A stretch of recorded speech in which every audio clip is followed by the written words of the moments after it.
A gente volta a Brasília porque o Supremo Tribunal Federal pode concluir nessa semana a votação que pode ampliar o foro privilegiado aqui no país. Reportagem de Aline Beckett.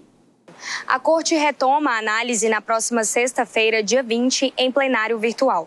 Esse mais novo entendimento pode impactar em processos que envolvem o ex-presidente da República, Jair Bolsonaro, que teve pedidos de investigação relacionados à sua atuação no cargo e que foram remetidos em primeira instância, após o fim do mandato. Além de Bolsonaro, dependendo da decisão do STF, o ex-ministro dos Direitos Humanos, Silvio Almeida, pode ter um inquérito aberto no Supremo, mesmo já estando fora do cargo. O ex-ministro é acusado de assédio sexual enquanto ocupava o cargo.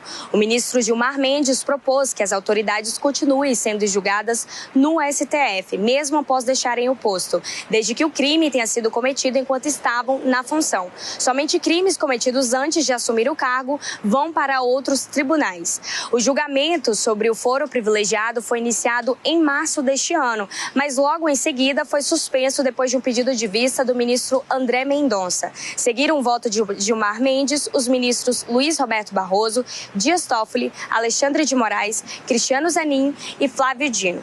Além do ministro André Mendonça, faltam votar os ministros Edson Fachin, Carmen Lúcia, Luiz Fux e Nunes Marques. De Brasília, Aline Beckett. Bom, uma análise importante, Kobayashi, do Supremo e todas essas investigações, isso pode mudar o quê para que os políticos podem acabar sendo prejudicados, né? Porque eles acabam sendo enquadrados mesmo não estando mais nos cargos, não é isso? Exatamente, a gente tem visto ao longo dos últimos anos uma mudança de entendimento do Supremo Tribunal Federal em relação à extensão do foro por prerrogativa de função, que é popularmente conhecido como foro privilegiado. A tendência tem sido justamente essa, de que aquele que tinha o foro por prerrogativa de função por determinado mandato que exercia, o cargo que ocupava, se os fatos desta pessoa estavam naquela ocasião sob o foro privilegiado, ainda que esta pessoa deixe o cargo, o foro privilegiado continuaria e, portanto, o STF continuaria sendo o responsável pelo julgamento. Isso impacta, por exemplo, nos processos do ex-presidente Jair Bolsonaro, que não é mais um presidente no exercício da função, é um cidadão comum para esta finalidade, mas mesmo assim continuará com seus processos na Suprema Corte.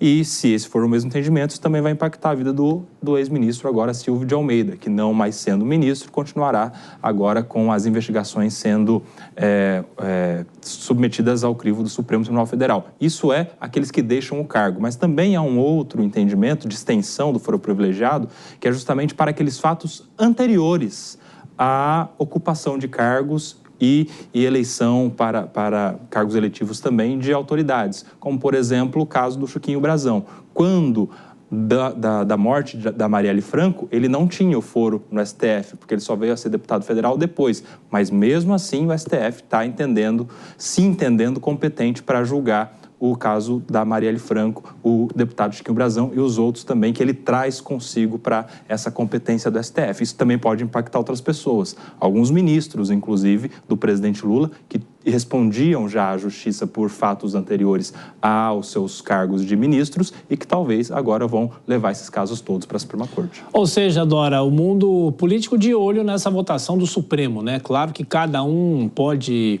ter a complicação, como o ministro Silvio Almeida, por exemplo, que não é um político por natureza, mas estava no cargo quando teria cometido os casos de assédio, né? Pois é, esse aspecto eu acho que faz total sentido, porque se a pessoa estava no cargo quando cometeu aquela ação supostamente ilícita, faz sentido que ele seja assim julgado, com um foro por prerrogativa de função. Agora, isso vai ter um efeito, porque era muito comum, me lembro de deputados, senadores renunciarem ao mandato para que a ação, para que o processo voltasse a estaca zero, fosse para a primeira instância. Então, isso está decidido, porque formou maioria, a menos que, e isso pode ser feito até o final do julgamento, alguém pode mudar o voto. Mas se não mudarem o voto, está decidido, a maioria está formada. Isso teria uma repercussão geral, Kobayashi? Sim, esse entendimento, em tese, é para valer para todo mundo.